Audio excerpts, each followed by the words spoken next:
volto a esta tribuna para falar do desempenho do atual governo da presidenta Dilma Rousseff e de como os resultados de sua gestão são frustrantes. Acabamos de sair de um debate eleitoral no qual, sem qualquer constrangimento, a presidente Dilma desempenhou o papel que o jogo sujo do PT lhe designou, aceitando um dos scripts mais baixos de que se tem notícia na história recente da política brasileira. Dilma se recusa a discutir o Brasil do presente, recusa-se a discutir o Brasil real, mistura sua gestão com algum êxito alcançado pelo seu antecessor para tentar dar algum tom positivo a resultados de coloração sempre negativa. Dilma é presidente há exatos 3 anos, 9 meses e 29 dias, mas parece nunca ter pisado no Palácio do Planalto. Parece jamais ter tido qualquer responsabilidade pelos descalabros em série que se revelam ou pela evidente piora dos serviços que dependem do governo que é o dela, desde 1º de janeiro de 2011. A presidente não tem respostas para a saúde, que hoje é a maior preocupação dos brasileiros. Não tem atitudes para a violência, que no governo atual bate recorde histórico. Trata a educação à base de slogan, mas não se preocupa em transformá-la no passaporte para o futuro das novas gerações. E mais especificamente, em relação à economia, os indicadores que se sucedem a cada semana são apenas um conjunto de evidências de uma realidade que já é, infelizmente, muito conhecida de todos nós. Dilma não tem respostas, nem atitudes diante da inflação que em nenhum dos 45 meses de seu mandato atingiu a meta de 4,5% e, ora, se aproxima perigosamente dos 7% anuais em várias capitais do país. E vejam que estamos sob uma enorme influência de uma política de controle e manipulação de preços, como, por exemplo, energia, combustíveis e transporte público. Se, apesar disso tudo, o IPCA de hoje já se encontra acima do limite da banda do sistema de metas, o que podemos esperar para um futuro próximo?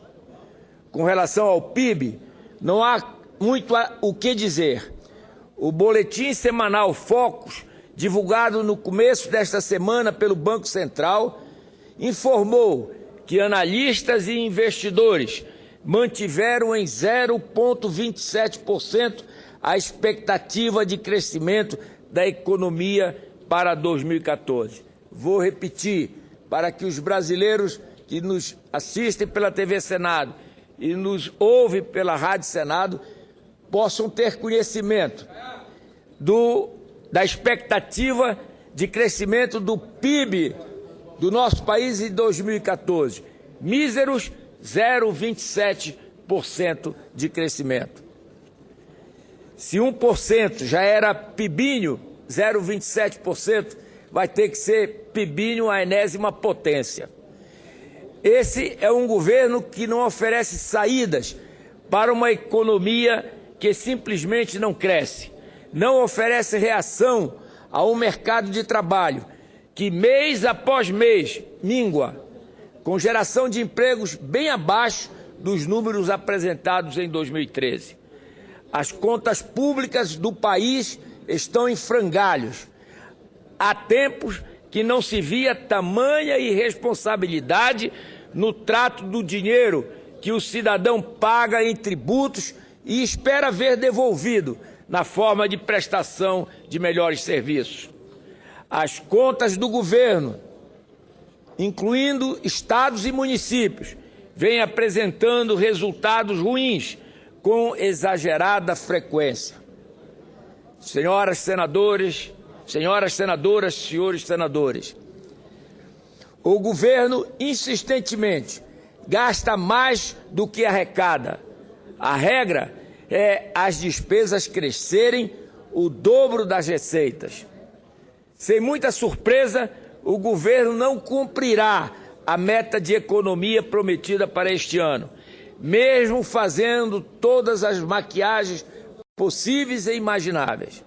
As contas públicas estão cada vez menos inteligíveis. Essas maquiagens e malabarismo só pioram a situação. Transparência? Nem pensar. As previsões para o setor externo não são diferentes. Déficit em conta corrente em torno de 81,5 bilhões de dólares americanos. O saldo da balança comercial deverá cair para 2,10 bilhões de dólares americanos. A produção industrial, que já estava com previsão negativa, deverá fechar com uma queda de 2,24% no final deste ano. Tal dinâmica tem as digitais da presidente Dilma. É fruto de sua política econômica intervencionista, pouco transparente, geradora de risco e incertezas para investidores e para a sociedade em geral. O problema da economia brasileira hoje não é segredo para ninguém. Falta de confiança, consequência do descontrole do atual governo sobre variáveis centrais, como o equilíbrio das contas públicas e a inflação, desaguando num nível de crescimento muito aquém do que poderíamos estar alcançando. O fracasso amplo, geral e irrestrito da atual gestão na economia ilustra bem um país que cresce menos que qualquer outro na vizinhança e cujas contas estão em pandarecos. A realidade é que, mesmo com tanta coisa ruim à vista, nem dá para saber integralmente o tamanho da encrenca. Portanto, um país estagnado, com taxas de crescimento econômicos declinantes e inflação em alta, um processo de desindustrialização seguindo a todo vapor, com perda relevante de empregos mais qualificados e mais bem remunerados. Uma economia com índices de produtividade, poupança e investimentos que só despencam. Enfim, um país real em recessão, mas que é embalado pelo discurso ilusionista do governo. É como se existissem dois Brasis, o da propaganda oficial do governo e o da realidade sentida na pele pelos brasileiros. Era o que tinha a dizer, senhora presidente.